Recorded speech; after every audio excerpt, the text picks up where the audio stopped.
Good morning বন্ধুরা, তোমরা কেমন আছো? আশা করি ভালোই আছো, আর আমিও ভালো আছি। তো নতুন একটা ভিডিওতে তোমাদের সবাইকে স্বাগত।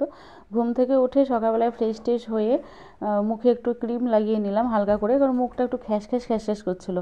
আর শীতের সময় গা হাত পা টান ধরে থাকলে ভালো লাগে না। তো মেয়েকে একটু প্রাইভেটে রেখে দিয়ে আসি। আর ও আমাকে কালকে রাত্রে বলেছিল যে 6টার সময় ডাকবা, তাই বলেছিল। 6টার সময় ওকে আমি ডেকে দিয়েছি, আজকে যেহেতু পড়া আছে 7টায়। তো 6টার সময় উঠলো, উঠে বাইরে একটু বেড়ালো। তো বাইরে বেরিয়ে দেখলো যে কুয়াশা তো ভর্তি, দিয়ে ও আবার এসে শুয়ে পড়লো। ঠিক আছে, তারপরে উঠলো কটায়? 6:45, 7:45 সময় উঠলো। তো এখন ওকে রেখে আসি, এখন 7:05।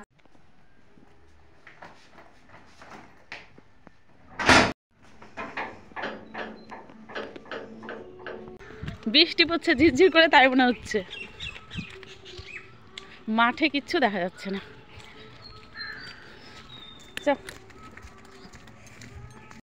এইভাবে কতদিন চলবে জানি না। তো এত কুয়াশার মধ্যে ছেলে মেয়েদের পড়তে যাওয়াটা কিন্তু খুব অসম্ভব ব্যাপার, কিন্তু কি করা যাবে, যেতে তো হবেই। তো মাঠে কিচ্ছু দেখা যাচ্ছে না, চারি সাইডে যে বাড়িঘর সেগুলোও দেখা যাচ্ছে না, এত কুয়াশা। তো আমার ঘর মোছার ন্যাতাটা একেবারে পাতলা হয়ে গিয়েছে, ছিঁড়েও গিয়েছে। তো ঘর মুছবো, তো আমি ভাবছি যে কী নেওয়া যায়। তো দেখলাম যে আমার একটা লেগিংস আছে। তো লেগিংসটা একটু ফেটে গিয়েছিলো, তো ভাবলাম যে এই লেগিংসটাকে না হয় কাজে লাগিয়ে দিই। আর সুতির লেগিংস তো ঘর মুছতেও বেশ ভালো হবে। তো আমি অর্ধেকটা ছিঁড়ে নিচ্ছি, কারণ বড় জিনিসে করে ঘর মুছতে গিয়েও লটর পটর খাই, সেই জন্য আমি ছোট করে কেটে নিলাম। তো ঘর দুয়ার মুছে পরিষ্কার করে স্নান টান করে দেখো আমি পুজোও সেরে নিয়েছি সকাল সকাল। আর এদিকে আমার কতগুলো শাখা আছে, তো এই শাখাগুলো রং করব। আমি ঝাল মেরেছিলাম, তো সেগুলো সব তুলে রেখেছি, রং করতে হবে শাখাগুলো এখন। তো মেয়েও এদিকে চলে এসেছে প্রাইভেট থেকে। তো আমি আলু সেদ্ধ ডিম সেদ্ধ ভাত বসিয়ে দিয়েছিলাম। তো আলু সেদ্ধ ডিম সেদ্ধ ভাত খেয়ে ওই স্কুলে চলে যাবে, তারপরে আবার আস্তে আস্তে রান্নাবান্না হবে। তো দেখতেই পাচ্ছ তোমরা, খাচ্ছি। ফাইনালি খাওয়া দাওয়া কমপ্লিট হলো। এই যে মেয়ে এখনো খাচ্ছে বসে। তো খাওয়া দাওয়াটা হয়ে গেল। আলু সেদ্ধ আর ডিম সেদ্ধ ভাত করেছিলাম। আর আজকে তো সারাদিন তো মানে ঠান্ডা ঠান্ডা ওয়েদার, মানে রোদের কোনো এখনো অস্তিত্ব নেই। ঠিক আছে, রোদের কোনো অস্তিত্ব এখনো নেই। এখন 10:30 বাজতে চলছে, 10:15 নাকি এখন, 10:15। তো মেয়েকে স্কুলে রেখে দিয়ে আসবো।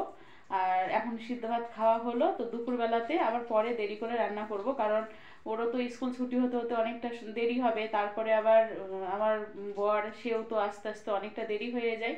তো সেই জন্য এখন যদি রান্না করি তাহলে তখন খাবারটা ঠান্ডা হয়ে যাবে। তো এখন তো খাওয়া হলো, পেট ঠান্ডা হয়ে গেল। তো আবার রান্না বসাতে মোটামুটি 12:30 1টার দিকে আমি রান্না বসাবো, তাহলেই হয়ে যাবে।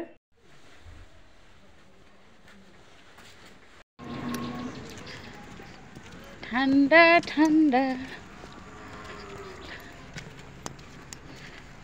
ঠান্ডা ঠান্ডা। চলে গেল নাকি? একবার ফোন করো না। দেখে মোটরসাইকেল আসছে, মোটরসাইকেল। চল যা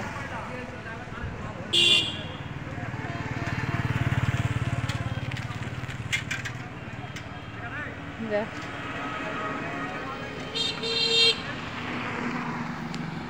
তো মেয়েকে টুকটুকিতে তো রেখে আসলাম, দেখতেই পেলে তোমরা। ওর বান্ধবীরা আসে, দিয়ে একসাথেই চলে যায় টুকটুকিতে উঠে। আমরা এখানে দাঁড়াই, দিয়ে চলে যাই। তো এখন বাড়িতে যাব, বাড়িতে গিয়ে একটু কাজে বসবো। কি ঠান্ডা বাইরে, প্রচণ্ড ঠান্ডা। রোদ যে কখন বেরোবে তার ঠিক নেই। অনেক দিন থেকেই খিচুড়ি খেতে ইচ্ছা করছিল, কিন্তু খাওয়া হচ্ছিল না। তো আজকে ভাবলাম যে আজকেই করে নিই। আজকে তো দিনটাও কেমন একটু মানে বিচ্ছিরি দিন একটা, মানে রোদ হয়নি ঠিক মতো, একটু ঠান্ডা ঠান্ডা। তো আমি ভাবলাম যে একটু খিচুড়ি করি। তো ঘরে যে কটা সবজি ছিল সেই সবজিগুলো দিয়ে একটু খিচুড়ি বানিয়ে নিলাম। আর এখানে দেখো বেগুন ভাজাটা হচ্ছে।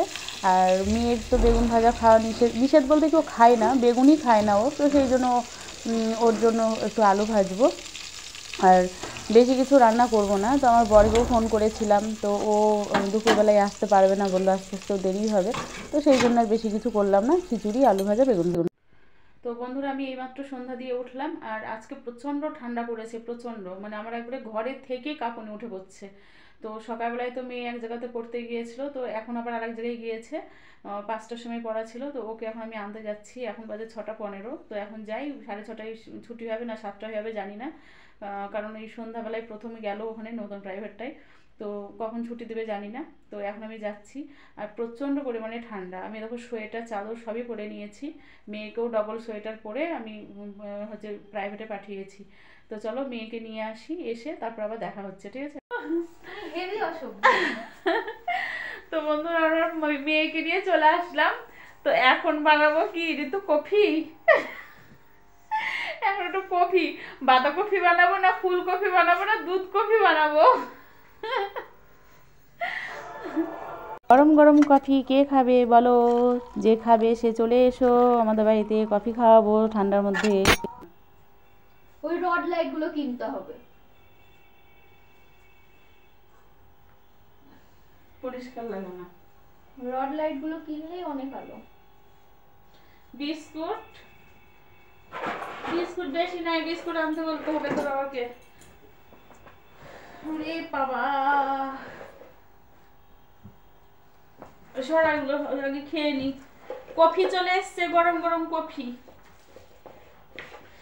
বিস্কুট আনতে বলতে হবে, এই বিস্কুট বড়টা বিরক্ত লাগে খুব।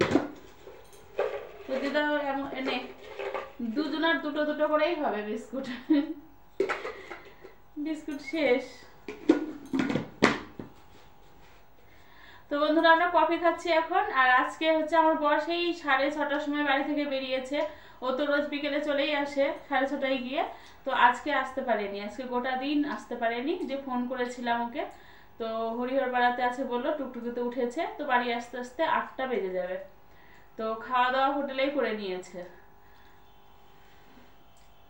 আর ঠান্ডার মধ্যে বাইরে কি অবস্থা, কুয়াশা পড়েছে। আমি শুধু চিন্তা করছি ওইদিকে কি অবস্থা, মানে যেদিক দিয়ে আসবে ওইদিকে তো সব মাঠ, মানে ওইদিকে তো গ্রাম সাইড বেশি, মানে মাঠ, জমি জায়গা, মাঠ এইসবই বেশি। তো ওই সব দিকে তো একটু ঠান্ডা বাতাসটা বেশি আসবে। তারপর আবার টুকটুকিতে করে আসছে, আরোই বেশি ঠান্ডা লেগে যাবে। নে, আমি বলে দিলাম, তুই হলে আমাকে দিতিস না। তো বন্ধুরা ভিডিওটা কফি খেতে খেতে এখানেই শেষ করব। আমার ভিডিওটা ভালো লাগলে তোমরা লাইক কমেন্ট শেয়ার করো। আর অবশ্যই আমার চ্যানেলটাকে সাবস্ক্রাইব করে দিয়ে আমার পাশে থেকো। আবার আসবো নতুন একটা ভিডিও নিয়ে। ততক্ষণে তোমরা সুস্থ থেকো, ভালো থেকো।